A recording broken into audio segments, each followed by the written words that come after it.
The marriage was a transaction of blood and dominion, conducted in the bone-chilling silence of the Great Hall. Princess Clara of the Sunken Valleys stood before Lord Julian, vampire king of the Night Peaks, a fragile specter in borrowed finery. The silks were the color of winter sky, a deliberate choice to wash out the gold of her hair and the warmth of her skin, to make her one with the cold stone and colder shadows of her new home. She was a living treaty, the final clause in a long and bitter war, and every soul, living and undead, in this hall looked at her as if she were the ink, still wet and easily smeared. Her value was conditional, her existence a constant, quiet reminder of the thousands of men who had died before her arrival made their deaths unnecessary. Julian was less a man than a monument to immortality itself, a chasm of ancient indifference carved into the shape of a king. He stood taller than any mortal she had ever seen, broad and unbreachable, his black hair falling past his shoulders in the style of centuries long dead. His face held no welcome, its perfection marred only by the supernatural stillness that marked his kind. No breath, no pulse of life beneath that marble skin. His eyes, the color of arterial blood dimmed to burgundy, passed over her without purchase, acknowledging her presence as one might acknowledge a meal delivered to the wrong address. Yet when those eyes met hers for the briefest instant during the vows, something flickered in their depths, gone so quickly she thought she'd imagined it. A flash of something almost like recognition. As if some part of his ancient, undead heart had stirred at the sight of her standing there, terrified and beautiful in her winter silks. He said his vows in a low, resonant voice that seemed to bypass her ears and vibrate directly in her bones, the words precise and devoid of emotion. They were the terms of a contract, nothing more. When he placed the ring on her finger, a heavy band of blackened silver etched with ancient runes, his touch was corpse-cold and brief, a flicker of contact that promised nothing and offered less. But his fingers lingered, just a heartbeat longer than necessary, as if some instinct he'd long forgotten was trying to surface through centuries of practiced detachment. She was his, but she was not his concern. Not yet. The days that followed bled into one another, a watercolor wash of gray loneliness. She was given a suite of rooms in the quietest wing of Sanguine Keep, the fortress carved into the mountain's peak where the sun never quite reached the deepest shadows.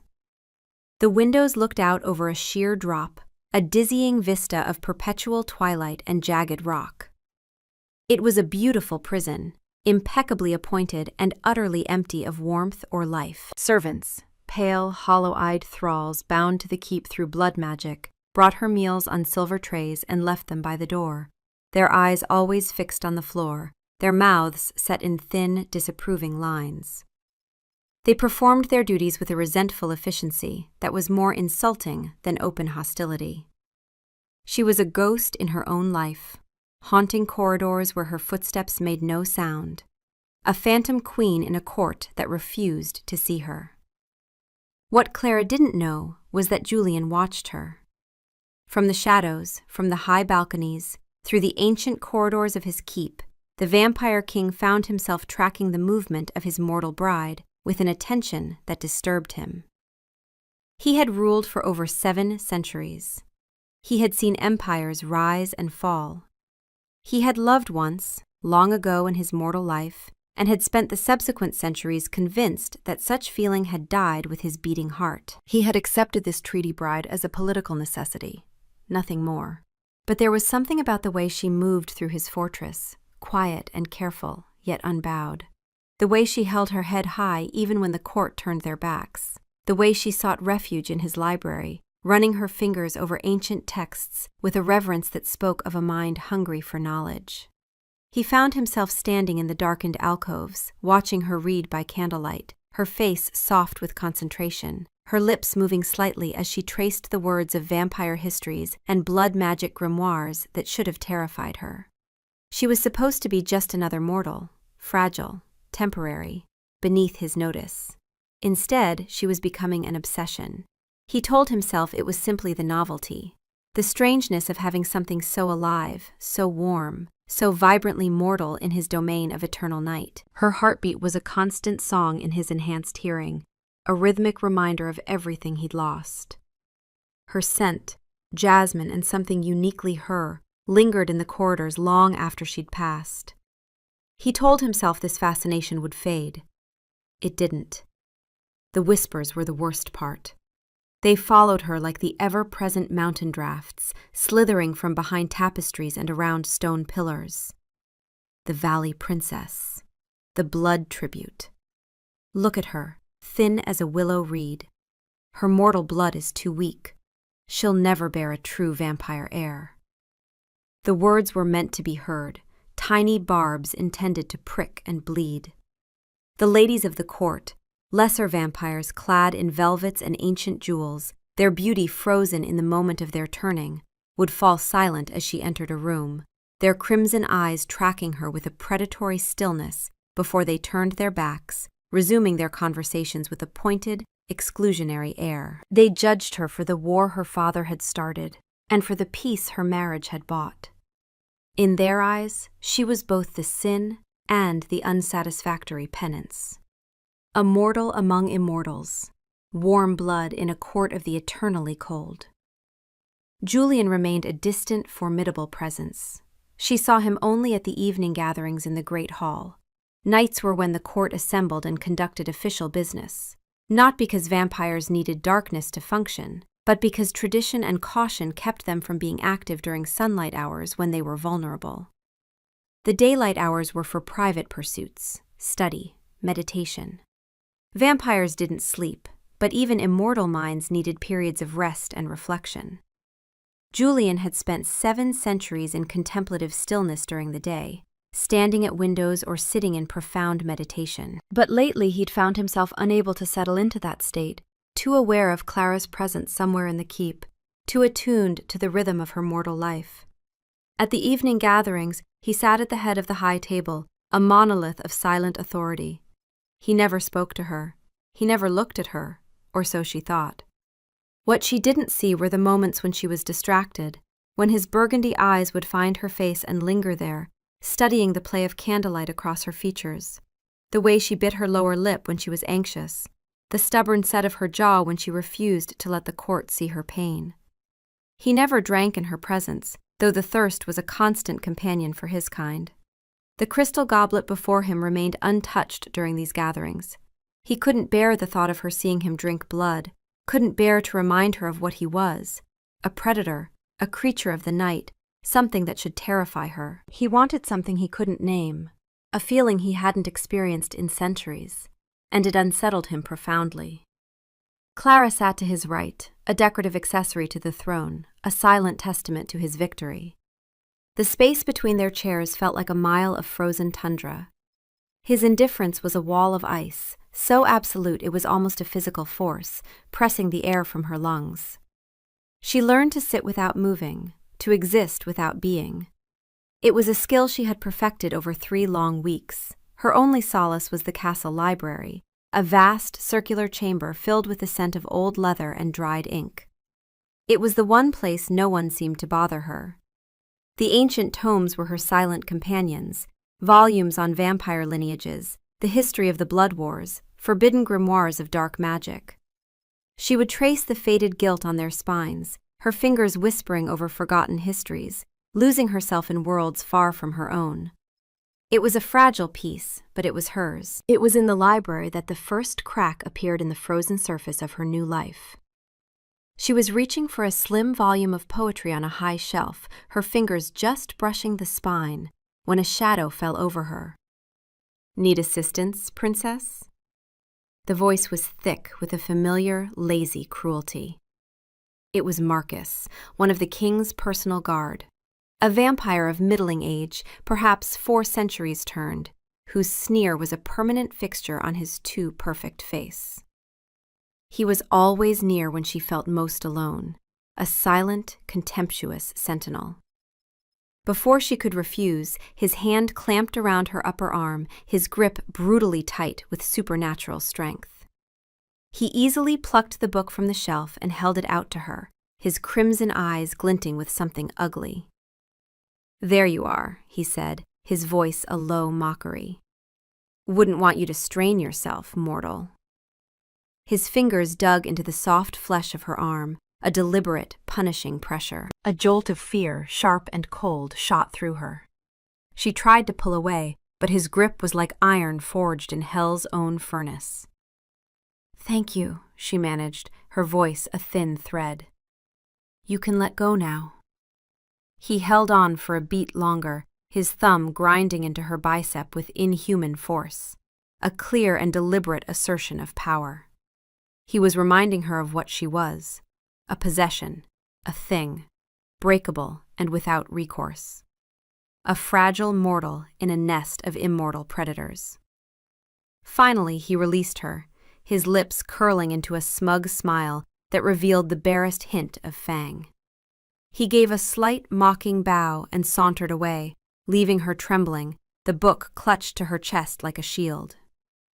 What Clara didn't know was that Julian had departed on the very night of the library incident, called away to the eastern borders where territorial disputes required the king's personal intervention. Rogue vampires had been hunting in forbidden territories, violating the careful treaties that kept their kind from drawing too much mortal attention.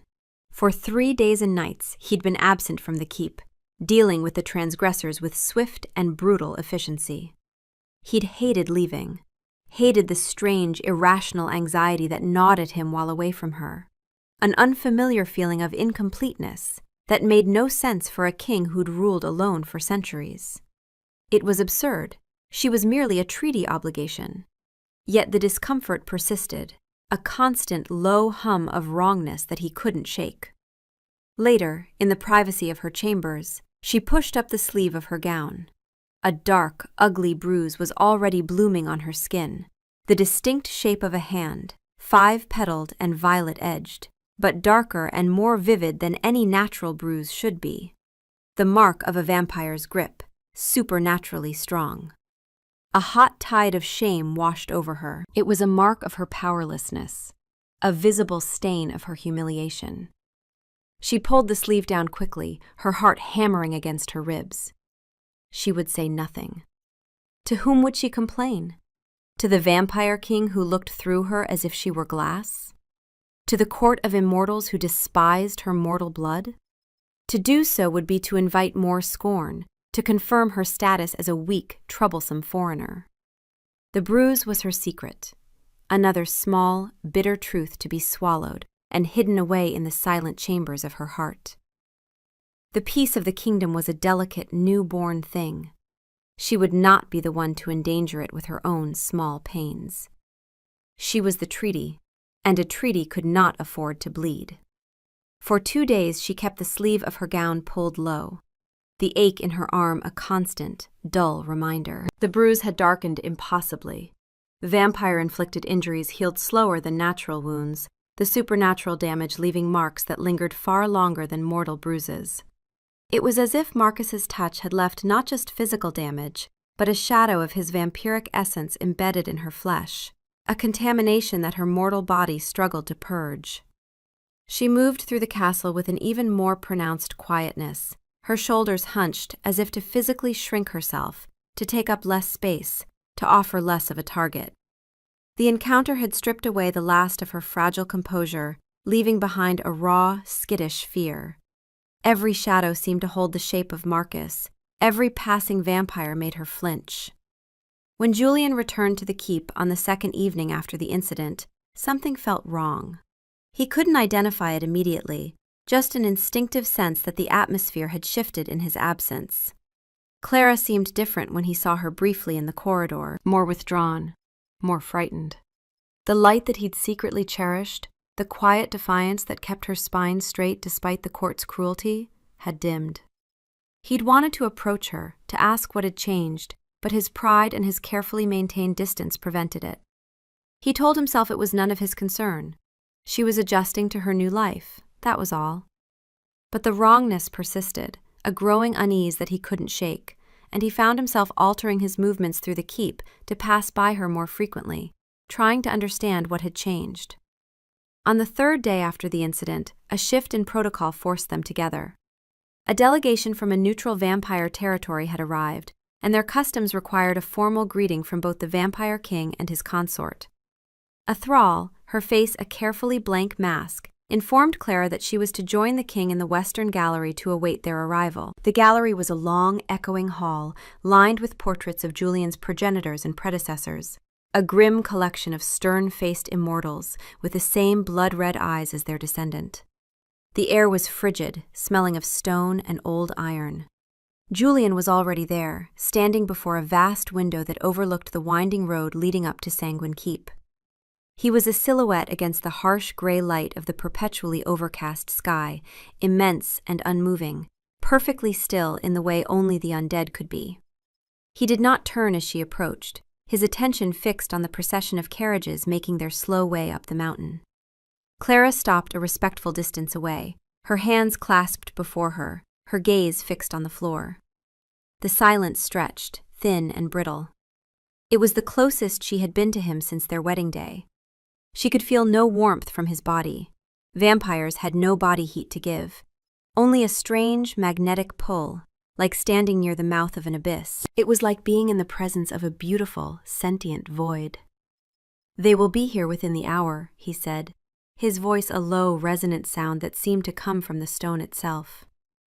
It was the first time he had addressed her directly in weeks, and the sound of his voice sent an unexpected shiver through her.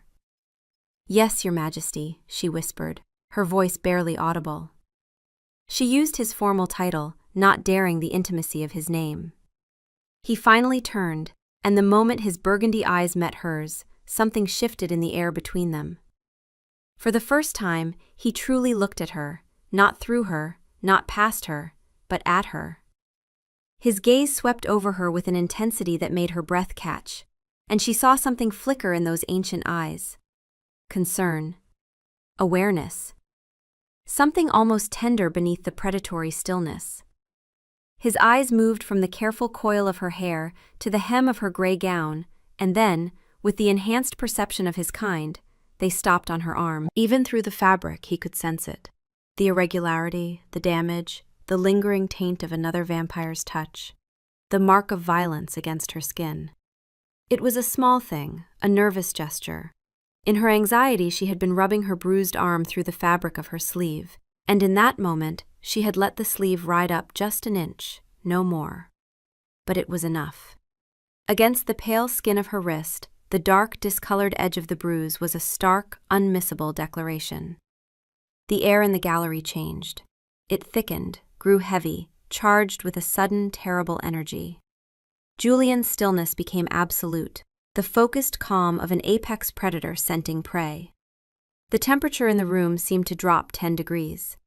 He took a step toward her, and she instinctively flinched back, her heart seizing in her chest. The movement was a mistake. It was an admission of fear, and his eyes narrowed, the burgundy darkening to the color of dried blood. But beneath the fury building in his chest was something else, something that felt like his dead heart trying to beat again. She was afraid. She was hurt. And the realization that someone had dared to harm her, that she had suffered in silence for days while he'd been away, filled him with a rage unlike anything he'd felt in centuries. This wasn't the cold anger of a king whose property had been damaged. This was something far more visceral, far more personal. This was the fury of a male whose mate had been threatened. The thought stopped him cold. Mate? Where had that come from? She was mortal, temporary. She would age and die while he remained eternal. There could be no future there. And yet the word resonated in his mind with the force of absolute truth. "Show me your arm," he commanded. The words were not loud, but they held a terrifying weight, a power that permitted no disobedience. It was the voice of a king who had ruled for centuries, a voice that had ordered executions and conquests, a voice that had never known denial. Her breath hitched. "It is nothing, Your Majesty. A clumsy mistake." She tried to pull her sleeve down, to hide the evidence of her shame. He moved with the inhuman speed of his kind, covering the distance between them in a blur. His hand shot out, not touching her, but hovering just inches from her arm. His fingers were pale as marble, the nails perfectly manicured, but somehow suggesting claws. "Show me," he repeated, his voice dropping to a dangerous whisper that somehow carried an undercurrent of desperate concern. "Please." That last word, "please," spoken by a king who commanded, not asked, made her hands tremble as she slowly pushed up the sleeve. The bruise was a hideous marring of her skin, a clear, brutal handprint stark against the white. The edges darkened to an unnatural purple-black. The signature of vampire strength, the unmistakable pattern of 5 fingers pressed with inhuman force. Julian stared at it, his face utterly devoid of expression. But something flickered in the depths of his eyes, a red glow, ancient and feral, the beast that lived beneath the civilized veneer. And beneath that beast, something broke. 7 centuries of careful control, of measured indifference, of convincing himself he was beyond such mortal concerns as love or attachment, all of it shattered at the sight of those 5 dark fingerprints on her pale skin. She was his. Not in the way a king possessed a treaty or a territory.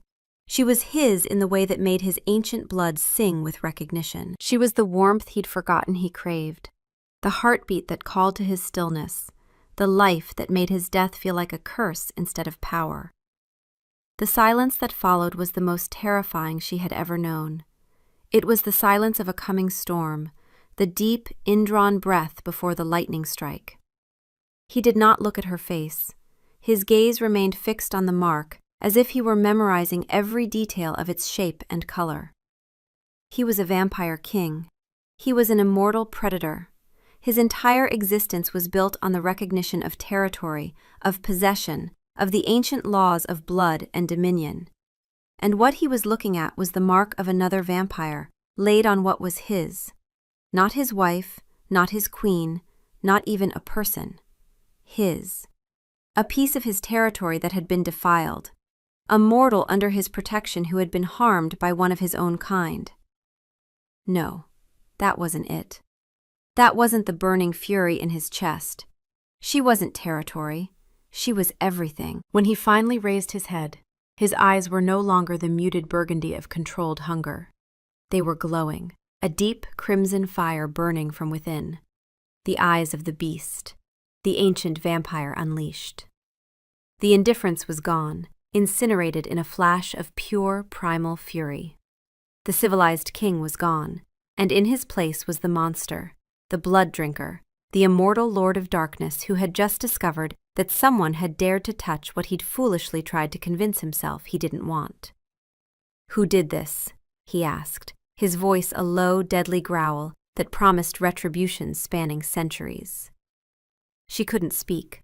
Her throat had closed up, and the name was trapped behind her teeth. She just shook her head, tears welling in her eyes, tears of fear, not of pain. He didn't need her to answer. He reached out, and with a gentleness that was utterly incongruous with the rage pouring off him in waves, a cold, dark energy that made the very air feel heavy, he took her arm. His fingers, cold as death itself, brushed against the edges of the bruise, his touch so light it was barely there, as if she were made of spun glass, and he feared shattering her. But she felt it like a brand, like a promise, like a vow written in ice and shadow. "I will kill him," he said softly, almost conversationally, his thumb tracing the edge of the bruise with infinite care. "I will tear his heart from his chest and scatter his ashes to the wind. And then I will hunt down every vampire in this keep who looked at you with contempt, who made you feel less than the treasure you are, and I will remind them what happens when they forget their place." The words should have terrified her. Instead, something warm bloomed in her chest, the first warmth she'd felt since arriving in this cold, dark place. He saw her, truly saw her, and the fury in his eyes wasn't the anger of a king whose possession had been damaged. It was something far more primal, far more personal. He lowered her arm, carefully pulling the sleeve back into place, his movements precise and deliberate, each touch a silent apology for his blindness, for his absence when she needed protection, for the weeks she'd suffered alone. Then he turned, his hand closing around her elbow with a grip that was iron-strong, yet carefully calibrated not to hurt her, and began to walk, pulling her with him. He was not rough, but his grip was an unbreakable manacle. "Where are we going?" she whispered, her feet stumbling to keep up with his long, purposeful strides. "To hold court," he said, the words clipping off like shards of ice. "To remind my coven of something they seem to have forgotten. To claim what is mine. To protect what I should have protected from the beginning." He did not lead her to the throne room. He swept into the great hall, the massive doors groaning open before them as if commanded by his will alone. The conclave was already assembled for the evening gathering, the long tables filled with the ranking members of his coven, elder vampires, lesser nobles, warriors who had fought in the blood wars. The sound of conversation and the clink of crystal goblets filled the cavernous space, echoing off the high, vaulted ceiling. It all stopped the moment Julian entered. A wave of silence rolled through the hall as every head turned towards them, every pair of crimson eyes locking onto their king. They saw their liege, his face a mask of cold fury, his eyes glowing with barely contained violence, and they saw the pale, terrified mortal he was all but dragging in his wake. He did not go to the high table. He stopped in the center of the hall, the focal point of 100 pairs of suddenly wary, ancient eyes. His gaze swept the room, a predator scanning his domain. "Marcus!" he called out. The name was a whip-crack in the sudden, absolute silence. His voice carried the weight of centuries, the authority of the first blood. From a table near the back, the vampire guard stood up. Marcus's face was a mixture of confusion and his usual arrogance. He clearly had no idea what was happening. He thought he was being singled out for some honor, some duty. He swaggered forward, a smirk playing on his too perfect lips. "My king?" Julian released Clara's arm, positioning her slightly behind him with a possessive, protective movement that spoke volumes to those who watched. He looked at the approaching vampire, his glowing eyes flat and merciless. "3 nights passed," Julian said, his voice resonating with a dangerous calm. "You were on duty in the royal library." Marcus's smirk faltered. A flicker of unease crossed his face. "I was, my king." "You assisted the princess," Julian continued, his tone conversational, yet laced with a deadly undercurrent. "I did, my king. She required help reaching a tome." He was regaining his confidence, puffing out his chest. He glanced at Clara, a flicker of contempt in his crimson eyes, as if to say, "See, the little mortal went crying to him." Julian took a slow step forward, closing the distance between them. The temperature in the hall seemed to drop further, frost beginning to form on the surface of the nearest goblets. "Show me your hands, Marcus." The guard, confused but obedient, held out his hands, pale, perfect, strong. Julian looked down at them, then back up at Marcus's face. "It is the sworn duty of every vampire in my service to protect the royal house, to shield them from harm, to lay down their very existence for them if necessary. This is the blood oath you swore when you entered my guard." "It is, my king," Marcus affirmed, his voice ringing with false piety. "And what is the penalty?" Julian asked, his voice dropping to a near whisper, a sound more terrifying than any shout. "For one who breaks that oath. For a vampire who harms those under the crown's protection. For one who dares to touch what belongs to me." The blood, what little flowed through an undead body, drained from Marcus's face, leaving him even paler, almost translucent. The full, horrific understanding of his situation finally dawned on him. His eyes darted to Clara, then back to the unyielding fury in his king's glowing gaze. He started to stammer, to back away. "My king, it was nothing, a misunderstanding. She is merely a mortal, He never finished the sentence. Julian moved with a speed that defied mortal comprehension, a blur of shadow and violence. One moment he was standing still, the next his hand was locked around Marcus's throat, lifting the younger vampire clear off the floor. Marcus's feet kicked uselessly in the air, his hands clawing at the iron grip crushing his throat. A collective gasp went through the hall. No one moved. No one dared. They were witnessing the wrath of the first blood, the ancient fury of a king defending what was his. Julian's other hand rose, and for the first time, Clara saw the true nature of his kind. His fingernails elongated, thickening into vicious black talons that gleamed like obsidian blades. His lips pulled back, revealing elongated fangs, sharp and deadly, instruments of death that had ended countless lives over his long immortal existence. The civilized veneer was gone. This was the vampire king, the apex predator, the monster from mortal nightmares. But to Clara, watching from behind him, he was something else entirely. He was beautiful. Terrifying, yes, but beautiful in his fury, in his protection, in the way he'd transformed from cold indifference to this blazing, consuming need to defend her. For the first time since arriving in this dark court, she didn't feel alone. "She is your queen," Julian snarled, his voice a guttural, inhuman sound. He leaned in close, his fangs mere inches from Marcus's face, his words for the condemned vampire alone, but his rage was a palpable force that filled the entire hall. "And you dared to lay your filthy hands on her. You violated the blood oath. You dishonored the crown. You harmed what is mine. You touched her. And for that, there is only one penalty: the final death." There was a sickening, wet sound, the sound of talons piercing dead flesh and tearing through the unnatural sinew that held a vampire's body together. Marcus's body went rigid, his mouth opening in a silent scream as Julian's claws pierced his chest.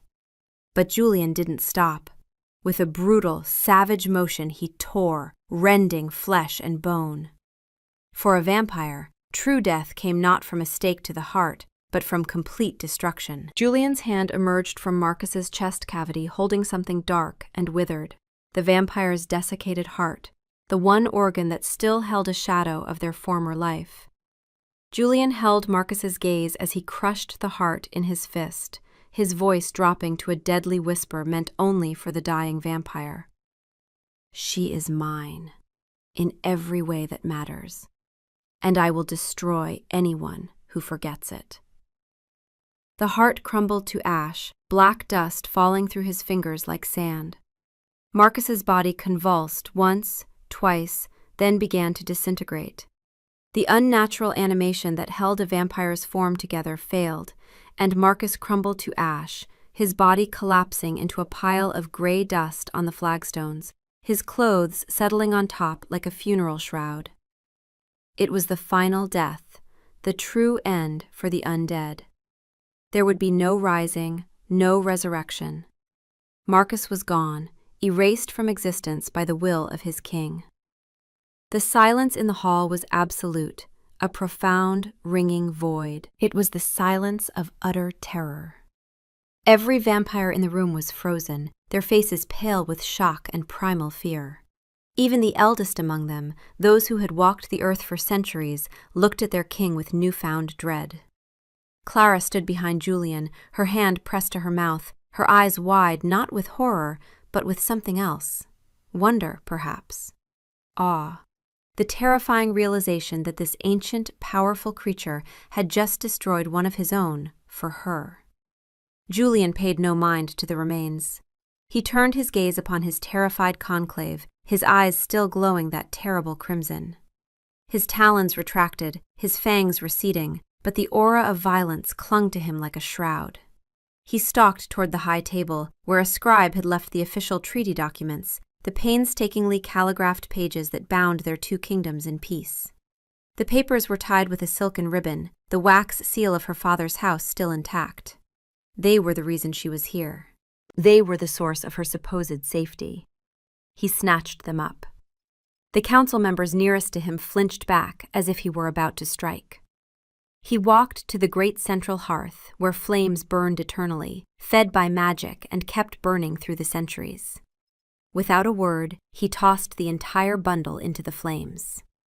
The dry parchment curled instantly, the edges blackening before bursting into bright, hungry orange. The wax seal melted, dripping like a tear of blood before being consumed. In seconds, the treaty that had ended a decade of war was reduced to a flurry of gray ash, joining the remains of Marcus in oblivion. A choked sound of protest came from one of the elder vampires, a lord named Valerius, who had sat on the conclave for 3 centuries. "My king! The peace! The covenant of blood!" Julian whirled around, his eyes locking on the elder vampire. "You thought her safety relied on this paper?" he snarled, the sound echoing in the horrified stillness. His voice was a whip, lashing every being in the hall. "You thought a mortal treaty held more weight than my word, than my claim, than my love?"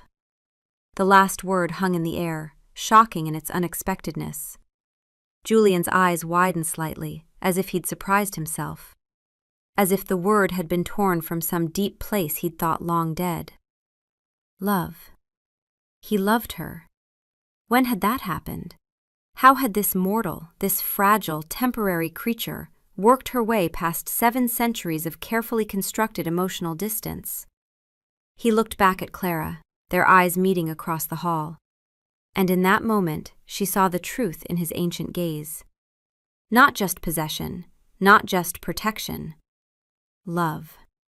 Raw, fierce, eternal love from a creature who'd thought himself incapable of it.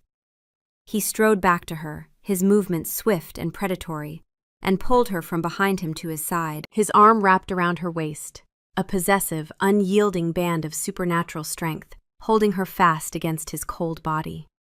She was trembling, but not with fear, with something else, something that made her heart race and her skin flush with warmth. "Her safety relies on me," he declared, his voice thundering through the hall, carrying the weight of ancient power. He looked out at the sea of pale, frightened faces, his gaze lingering on each and every one of them, burning his message into their immortal minds. She is no longer a political tribute. She is no longer the Valley Princess. She is your queen, sanctified by my blood, protected by my dominion, cherished by my heart. And this is my one and only warning, spoken once and never repeated. Anyone who touches her, anyone who insults her, anyone who even looks at her with disrespect, will face the final death. I will tear the heart from their chest myself and scatter their ashes to the wind. The blood oath extends to her. She is mine, and what is mine, I protect unto the ending of the world. She is mine, and I am hers. For as long as her mortal heart beats, and beyond, should she wish it.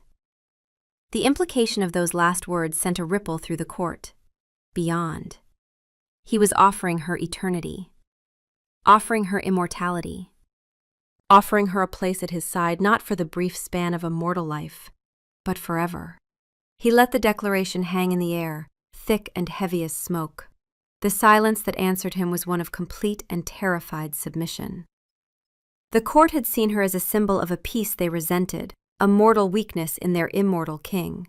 Julian had just made her a symbol of his power, and his wrath, and his love. He had not just executed a vampire, he had executed their contempt.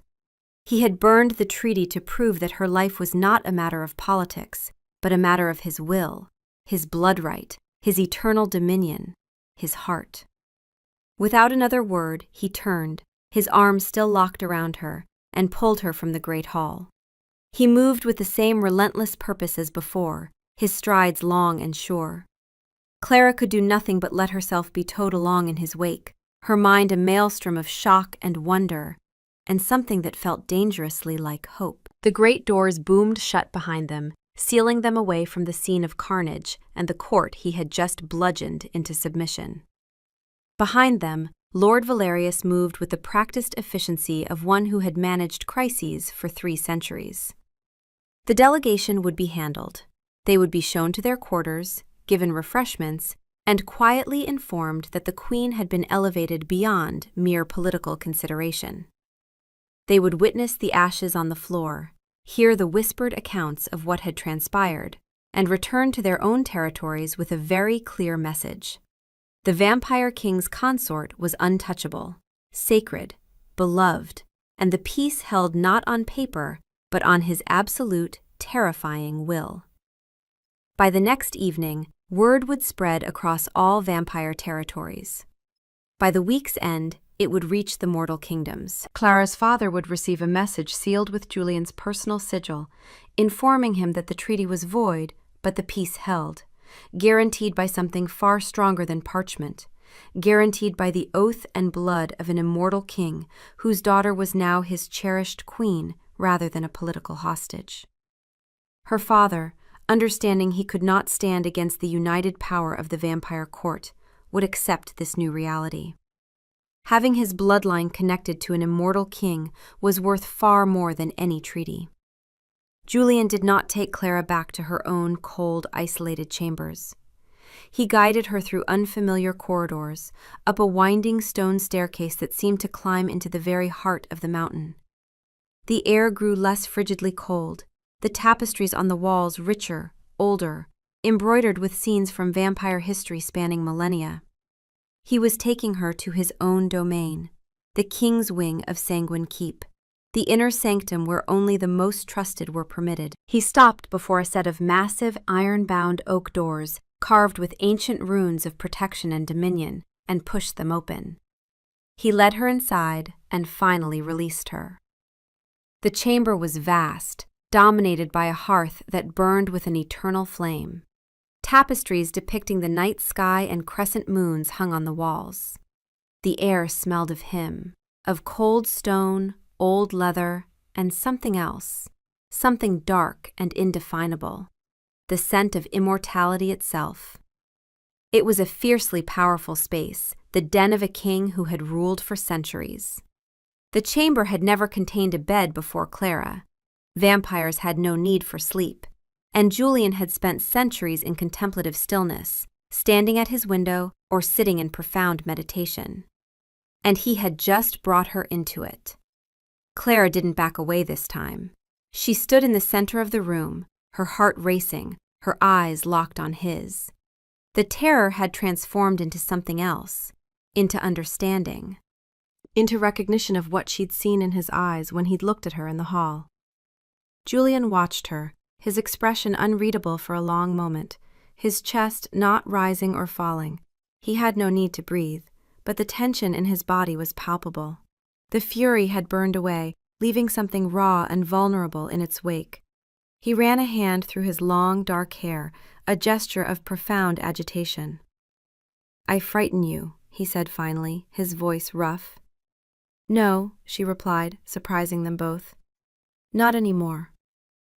He looked at her, genuinely startled. "I just tore a vampire's heart from his chest in front of you. I burned a treaty that was meant to protect you. I claimed you before the entire court like a beast claiming territory."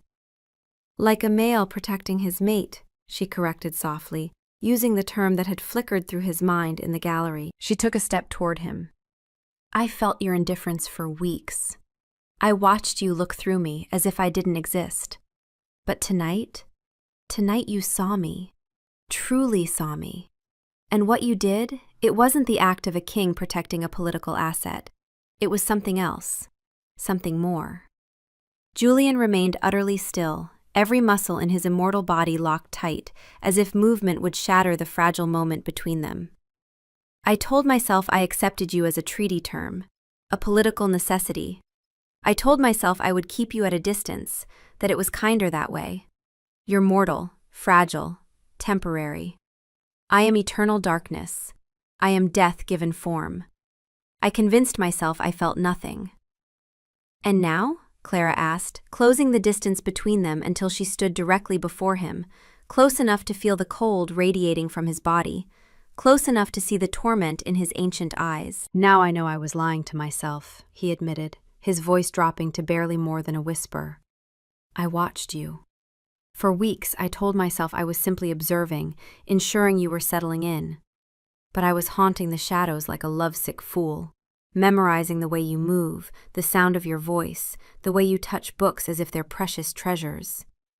I found myself drawn to your chambers in the hours when you slept, unable to settle into my usual meditative state, listening to your heartbeat, letting the sound of your life soothe my death."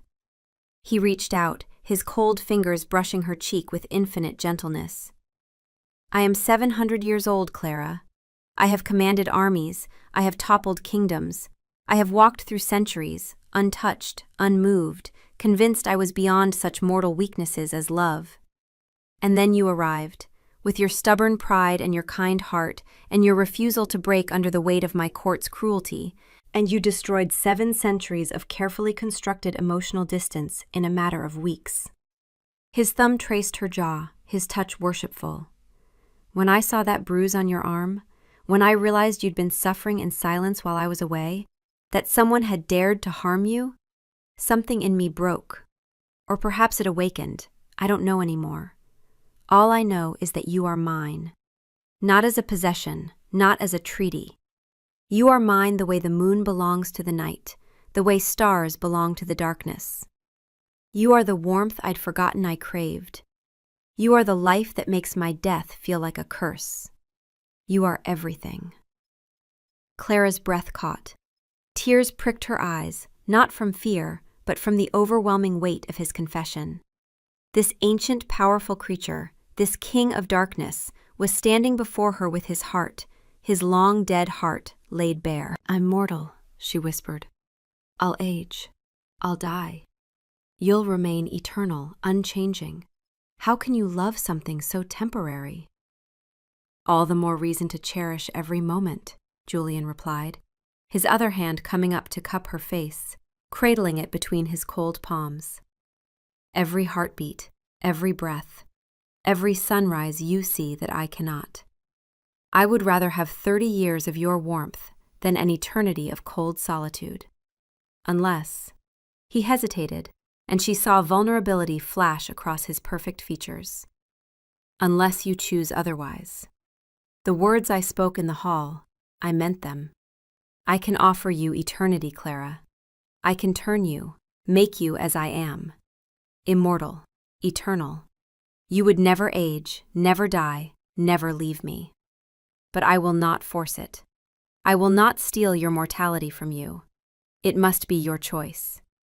Clara's mind reeled. Immortality, eternity, an endless existence as a vampire, as his queen, as his mate. To leave behind the warm blood and beating heart of her humanity, to become something else, something other, something eternal. She started, but he pressed a finger gently to her lips. "Do not answer now," he murmured. "This is not a decision to be made in the aftermath of violence and revelation. Live first. Learn what it means to be my queen. Learn whether you can love a monster as I love you. And when you're ready, if you're ever ready, the offer will remain. For now, I ask only this. Stay with me. Be mine. Let me court you as I should have from the beginning. Let me show you that I can be more than cold indifference and brutal violence. Let me love you, Clara, in whatever time we have." The words broke something open in her chest. This fearsome vampire king, this apex predator, was asking, not commanding. Was offering, not demanding. Was loving, not possessing. "Yes," she whispered against his finger. "Yes to all of it." Julian's eyes blazed, and then he was kissing her, his cold lips claiming hers with a desperate hunger that spoke of weeks of denial, of centuries of loneliness, of the sudden, overwhelming joy of finding something precious he'd thought forever lost to him. His kiss was ice and fire, death and life, eternal darkness and the promise of forever. Clara melted into him, her warm hands fisting in his shirt, pulling him closer despite the cold of his body, or perhaps because of it. The contrast was intoxicating. Her heat, his chill, her life, his death, her mortality, his eternity, all colliding in a kiss that felt like the sealing of a vow. When he finally pulled back, his eyes had darkened to that deep burgundy, his fangs slightly elongated with the intensity of his emotion.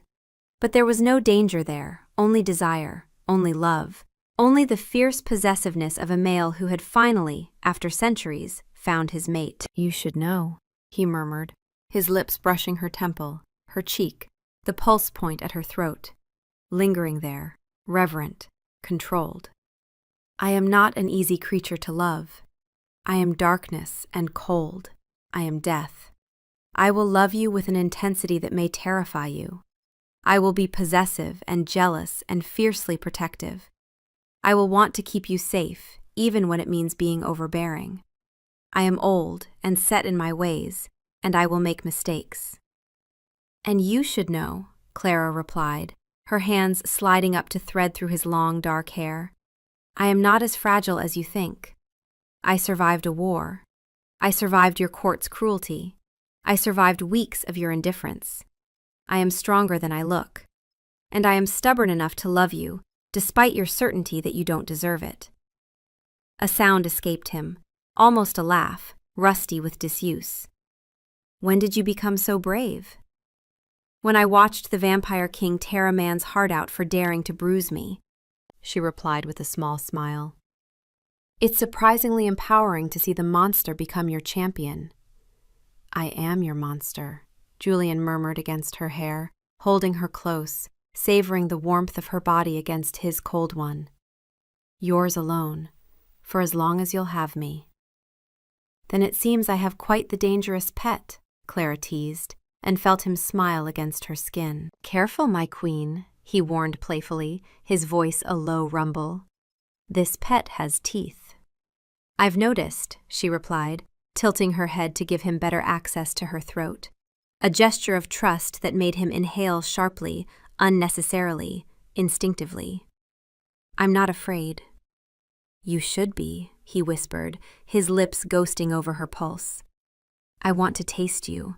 I want to claim you in every way my kind claims their mates. I want to bind you to me so thoroughly that every vampire in this realm knows you are mine. But I will not. Not until you ask. Not until you're ready. Not until you understand fully what it means. Clara shivered, not with fear but with anticipation. Then court me, Julian. Show me what it means to be loved by a vampire king. And when I'm ready, if I'm ready, I'll tell you. If? He questioned, pulling back to look at her, a hint of vulnerability in his ancient eyes. When, she corrected, her smile growing. When I'm ready, I'll ask you to turn me. I'll ask you to make me yours for eternity. Because I think I've been falling in love with you since the wedding, when I saw that flicker in your eyes, that moment when you looked at me and I saw something stir in you. I told myself I was imagining it, but I wasn't, was I? No, Julian admitted, his thumb tracing her lower lip with infinite gentleness. You weren't. I saw you standing there in your winter silks, looking so brave and terrified all at once, and something in my dead chest ached. I didn't understand it then. I fought it for weeks, but there was never really any question. You were always meant to be mine, Clara. From the moment you stepped into my hall, you became the only thing in 7 centuries that's made me feel alive. He kissed her again, softer this time, slower, a kiss that was a promise of countless more to come. When he pulled back, his eyes had returned to their normal burgundy, his expression tender in a way that transformed his harsh features into something beautiful. Come, he said, taking her hand. Let me show you what it means to be the queen of this realm. Let me show you the keep in a way you've never seen it. Let me court you properly, as you deserve. We have time. How much time? Clara asked as he led her toward the door. Julian paused, looking back at her with an expression of fierce determination. However much you want. If you choose mortality, I will cherish every moment of your human life and mourn your loss for eternity. If you choose to turn, then we have forever. The choice, my darling Clara, is always yours. As they stepped into the corridor together, hand in hand, the Vampire King and his mortal queen, Clara felt something she hadn't felt since arriving at Sanguine Keep. Hope. And beneath that hope, a growing certainty. She would choose eternity, not because she feared death, but because she wanted forever with this ancient, dangerous, surprisingly tender creature who had looked at her like she was the only light in his eternal darkness. 3 months passed, and the transformation of Clara's life at Sanguine Keep had been gradual but profound. Julian had kept his word. He courted her with an intensity and devotion that took her breath away. He had a bed made for her, positioned near the eternal hearth where it was warmest, with the finest silks and furs to keep away the mountain chill. He would remain in his chamber through her sleeping hours, watching over her with the stillness only the undead could achieve, content to guard her dreams, even as his own rest remained forever beyond reach. Most evenings, when she woke with the setting sun, he would be there, sitting in contemplation, and he would turn to her with an expression of such tender welcome that her heart would flutter. Every night, for nights were when the court lived, and she had adjusted her schedule accordingly, he found new ways to show her his world, to share with her the wonders of immortal existence. He took her to the highest tower at midnight to watch the aurora dance across the northern sky. He showed her the ancient archives beneath the keep, where the history of his kind stretched back millennia, scrolls and tomes that predated human civilization. He taught her the politics of vampire society, treating her not as an ornament but as his equal, his partner in rule. He introduced her to the concept of blood bonds, of vampire mates, of the ancient magic that connected his kind. And he loved her. With a fierce, possessive devotion that should have been frightening, but instead made her feel cherished beyond measure.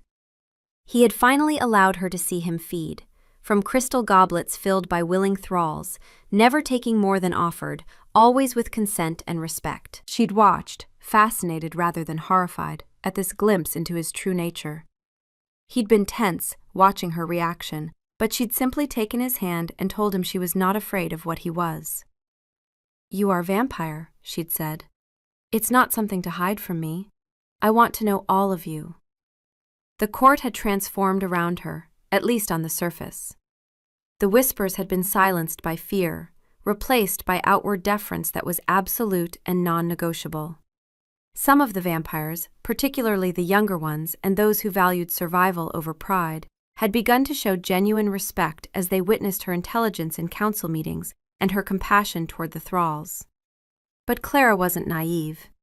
She could sense the resentment that still simmered beneath the surface among some of the older vampires, those who'd lived for centuries and didn't appreciate being cowed by their king's attachment to a former mortal.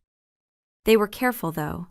They'd seen what happened to Marcus. They knew Julian's wrath was absolute when it came to her. So they bowed, they smiled, they showed courtesy, and if hatred burned behind their crimson eyes, they kept it hidden. It was enough. She didn't need their love. She had Julian's. And she had their fear, which in the vampire world was often more valuable than affection. She'd proven herself clever in council meetings, compassionate in dealing with disputes, and utterly fearless when defending those under her protection. She'd taken several thralls under her personal patronage, improving their living conditions and ensuring they were treated with dignity.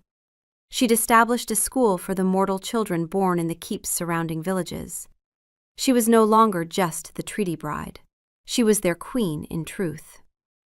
And every night, Julian courted her with patient devotion. He kissed her, touched her, held her close, but always stopped before going further. "When you're ready," he would whisper against her skin. "When you choose eternity, I will claim you fully, but not before. I will not bind you to me in every way until you've decided to stay forever." It was an old-fashioned notion, perhaps, but it spoke to his essential nature, honorable despite his darkness, protective despite his power. Clara had fallen completely, irrevocably in love with him. With his unexpected gentleness, his dry humor that emerged once he'd allowed himself to relax around her, his fierce intelligence, his unwavering devotion. The way he listened when she spoke, as if her words were precious. The way he looked at her as if she were the only thing of value in his ancient world. She'd made her decision weeks ago, but she'd waited, wanting to be absolutely certain. Tonight, she was ready. She waited in their shared chambers, for she'd moved into his rooms permanently after the first month. When Julian entered near midnight, returning from a council meeting, he found her standing by the window, dressed in a gown of deep crimson, his color, the color of his eyes, the color of blood and passion and eternity. Clara? He questioned, sensing immediately that something was different. What is it? She turned to face him, her expression calm, resolved, radiant with certainty. I've made my decision. Julian went completely still, every muscle in his immortal body locking down. Your decision? His voice was carefully neutral, but she could see the hope and fear warring in his eyes. About eternity, Clara said, crossing to him, taking his cold hands in her warm ones. About immortality. About spending forever as your mate, your queen, your equal in darkness. Clara, he started, his voice rough. I want you to turn me, she said, clearly, firmly. Tonight, now. I want to become as you are. I want eternity with you, Julian. I want forever. Julian's eyes blazed crimson, the beast surging forward at her words, at the offer of everything he'd wanted but been afraid to hope for. Are you certain? He demanded, his hands gripping hers almost painfully tight. Once done, it cannot be undone. You will be vampire. You will leave your humanity behind. You will never see sunlight again, never taste mortal food, never age, never die, never leave you, Clara finished. I know what I'm choosing, Julian. I've spent 3 months learning your world. I've watched you, learned from you, loved you. I'm not afraid. I'm ready. Make me yours, in every way, forever. A shudder ran through him, and then he was pulling her close, his face buried in her hair, his voice breaking with emotion he could no longer contain. I love you. I love you beyond reason, beyond sanity, beyond the capacity of words to express. You are my heart, Clara. The only one I've had in 7 centuries. Then give me eternity, she whispered. Love me forever. Julian pulled back, his eyes molten red, his fangs fully extended now. But there was no danger there, only desire, only love, only the fierce joy of a male about to claim his mate for eternity. The turning is intense. It will hurt. I will have to drain you to the point of death, then feed you my blood. You will die, in truth, and be reborn. I will be with you every moment, but I cannot take the pain away. I'm not afraid, Clara said again, tilting her head to expose her throat, that elegant column of pale skin he'd been obsessing over for months, the pulse point he'd dreamed of tasting. I trust you. I love you. Make me yours, Julian. Make me eternal. With a growl that was more feeling than sound, Julian swept her into his arms and carried her to the bed. He laid her down on the dark silk sheets, his hands shaking slightly with the force of his restraint.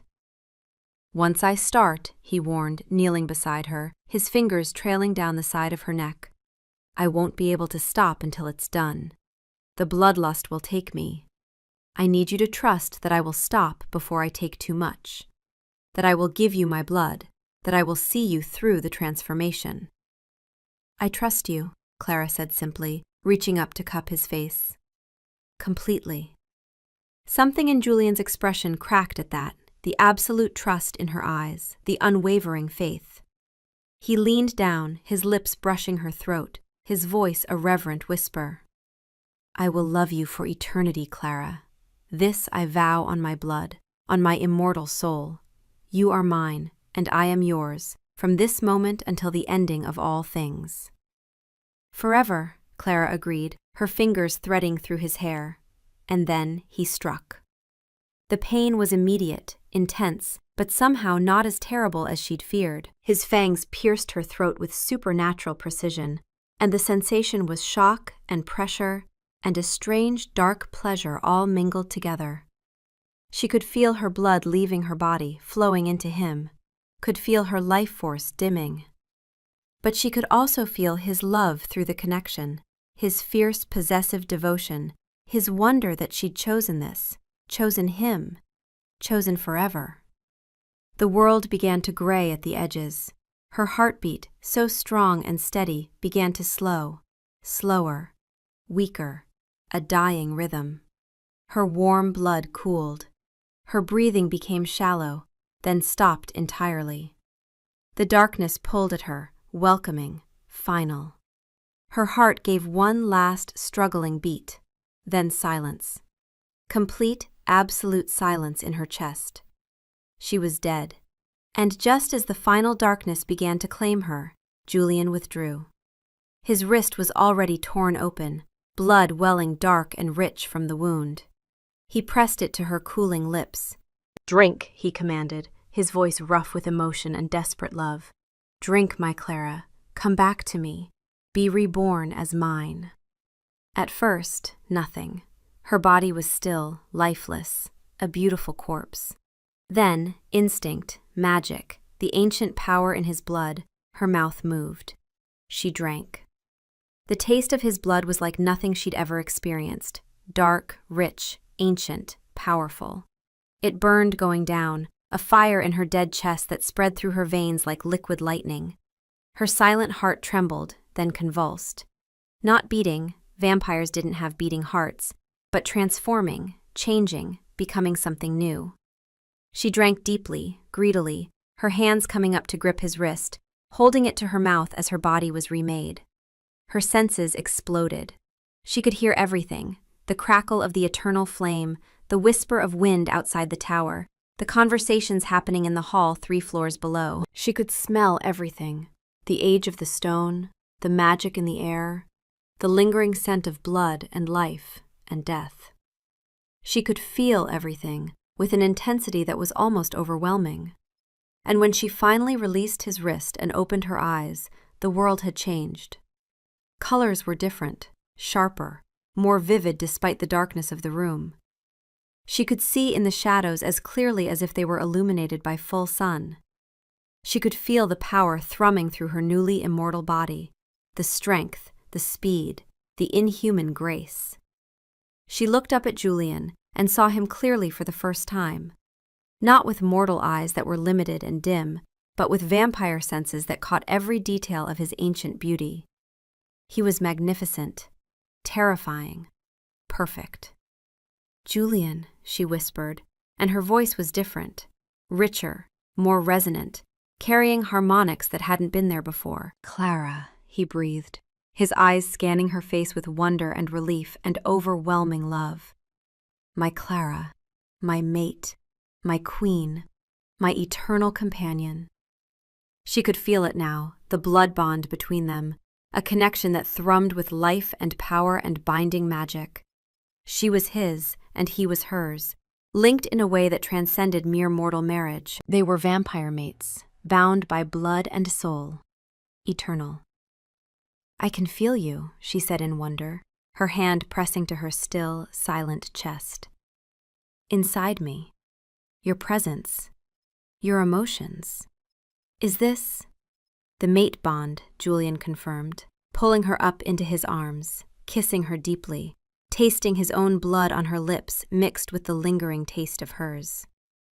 "It only forms between vampires, when 2 of our kind are bound by blood and love. Before your turning, I felt mortal emotions, love, desire, possessiveness. But there was no supernatural connection between us. I couldn't sense your distress when Marcus harmed you, couldn't feel your pain through any mystical link. I was as blind as any mortal lover, dependent on observation and instinct alone. That was why I failed to see your suffering immediately. But now we are bound. For eternity. I will always know where you are, always feel your emotions, always be connected to you, and you to me. We are one in a way that transcends even the deepest mortal love. This is the mate bond, and it is unbreakable." Clara kissed him back with her newfound vampire strength, and the intensity of it shocked them both. She was no longer fragile, no longer breakable. She was immortal, powerful, eternal. His equal, at last. When they finally broke apart, both caught in the habit of breathing despite not needing to, Julian's eyes were blazing with desire and possessive joy. "You are magnificent," he murmured, his hands roaming over her body, relearning her in this new form. You were beautiful as a mortal, but as a vampire, as my mate, you are devastating. Then claim me, Clara said, her new vampire nature making her bold, hungry, demanding. Fully, completely. You said you would wait until I chose eternity. I've chosen. Now claim your mate, Julian. Make me yours in every way. With a growl of pure male satisfaction, Julian bore her back onto the silk sheets, his hands and mouth worshipping every inch of her newly immortal form. And as he finally claimed her fully, binding them together in body as they were already bound in blood and soul, Clara knew she'd made the right choice. This was where she belonged, in the darkness, in the cold, in the eternal night, in the arms of her vampire king, her mate, her love, her forever. 1 year later, Clara stood on the highest balcony of Sanguine Keep, looking out over the realm that was now truly hers. The night was clear, the stars brilliant overhead, the moon full and bright. She didn't miss the sun, not anymore. The night held its own beauty, one she could appreciate fully now with her vampire senses. She heard Julian's approach long before he reached her, the silent whisper of his movement, the familiar presence of his consciousness brushing against hers through their mate bond. His arms came around her waist from behind, pulling her back against his chest, his chin resting on her shoulder. "What are you thinking, my love?" he murmured against her ear. "That I made the right choice," Clara replied, her hands covering his. "That I'm exactly where I meant to be." "No regrets?" Julian asked, though he could feel her emotions through their bond, could sense the absolute certainty, the profound contentment. "None," Clara said firmly. "I love being vampire. I love the power, the senses, the immortality. I love ruling at your side as your true equal. I love our eternity together. I love you, Julian, more than I thought possible." "And I love you," Julian replied, turning her in his arms so he could look into her eyes, crimson now, like his own, the mark of her vampire nature. "My queen, my mate, my eternal companion. Thank you for choosing me, for choosing this, for choosing us." Clara smiled, her fangs gleaming in the moonlight. She was no longer the frightened mortal princess who'd arrived at Sanguine Keep as a treaty bride. She was queen of the vampires, mate to the most powerful creature in the realm, immortal and eternal, and utterly, completely happy. "Thank you for seeing me," she said softly, "for loving me, for giving me forever." "Forever," Julian agreed, kissing her deeply, "and every moment of it is yours." As they stood together on the balcony, two immortal beings bound by blood and love and eternity, the night stretched out before them, endless, beautiful, full of promise. They had forever, and forever had never looked so bright.